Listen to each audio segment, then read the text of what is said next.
আসসালামু আলাইকুম। পথের কথায় আজকে নিয়ে এসেছি ক্যাম্পাসে।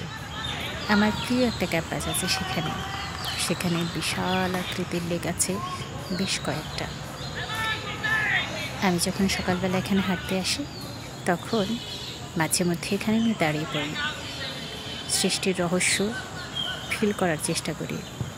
মাঝে মধ্যে মনটা খুব বেশি ওঠে, তখন চুপচাপ এখানে বসে পড়ি অথবা দাঁড়িয়ে যাই। এখানে ছেলেপুলেরা বেশ খেলাধুলো করছে, মাঝে মধ্যে সেটাও একদমই ভালো লাগে না, অস্থির হয়ে পড়ি। কেন যে কী হয়েছে আল্লাহ তাআলা ভালো জানে। আমার জন্য দোয়া করবেন, আমি যেন সবসময় সহজ স্বাভাবিক অবস্থায় থাকতে পারি এবং ঈমানের সাথে দুনিয়া ত্যাগ করতে পারি।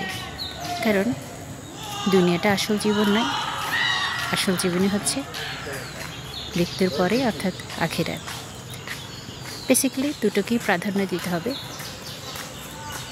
সামটাইমস আমরা একটাকে প্রাধান্য দিয়ে ফেলি, কিন্তু না, উপভোগের জন্য দুটোই চমৎকার। বাট আল্লাহর উপর একটু তাওয়াক্কুল থাকতে হবে, কারণ দুনিয়াটা জান্নাত নয়, এটা পৃথিবী, এটা পরীক্ষা ক্ষেত্র।